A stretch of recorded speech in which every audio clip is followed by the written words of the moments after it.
Comment valider que l'idée que tu as trouvée est bonne? Donc là, ce que tu fais depuis le début, c'est que tu poses des questions, tu essaies de trouver des irritants dans le quotidien des entrepreneurs, des chefs d'entreprise ou des gestionnaires. Si tu as trouvé un problème qui semble assez majeur puis qui vaut sûrement la peine d'être réglé, tu as sûrement déjà des idées comment tu pourrais le régler. Donc à partir d'ici, il y a 2 étapes. Premièrement, ça va être de créer une espèce de croquis. Je vais te montrer tantôt comment faire.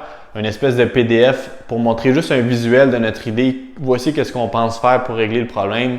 Voici la solution à quoi qu'elle va ressembler comme 2-3 maquettes. Puis après ça, l'étape numéro 2, quand la personne a valide que ça répondrait vraiment à son besoin, c'est de demander un dépôt au client.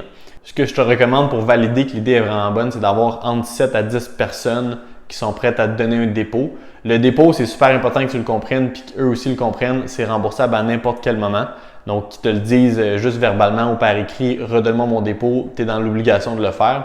Personnellement, ça ne m'est pas arrivé. Tout le monde qui m'a donné un dépôt, c'est parce qu'ils étaient vraiment emballés avec le projet. Puis le problème, dans le fond, ça valait la peine de le résoudre. Donc, eux, il n'y avait rien à gagner de reprendre leur dépôt. C'est super important qu'on demande de l'argent en retour et non juste une promesse ou un oui, je suis intéressé parce que, surtout ici au Québec, on n'aime pas déplaire.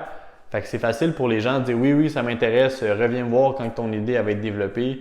Honnêtement, fie-toi jamais à la parole, surtout en business, fie-toi pas juste à un oui. Pour ce qui est du montant du dépôt, je te recommande de demander 1000 $ pour le dépôt. L'erreur que j'ai fait, moi, j'avais demandé premièrement juste 3 dépôts à 3 personnes, puis le montant c'était 300 $.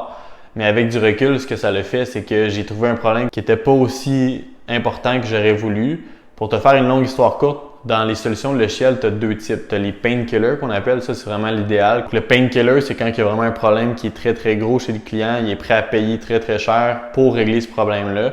Puis tu as le deuxième type, c'est les nice to have. Donc c'est un logiciel qui est très cool à avoir, ça va rendre ton quotidien plus facile, mais c'est pas nécessairement l'idéal parce que les gens sont pas toujours au courant qu'ils ont un problème. Donc l'erreur que j'ai fait, j'ai pas passé assez de temps dans la découverte d'idées.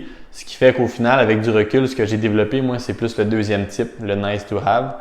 Donc, c'est pour ça que je te donne comme truc, il faut que tu aies au moins 7 à 10 personnes qui donnent un dépôt de 1000 $ chaque, puis ça va t'assurer d'être dans la première catégorie qui est un painkiller.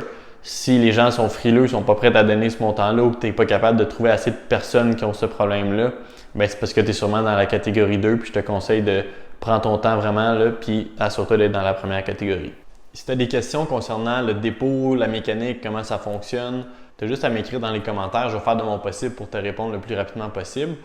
Dans la prochaine capsule, je vais te présenter la maquette que moi j'avais utilisée puis comment créer ta maquette justement pour présenter à tes prospects l'idée que tu as en tête.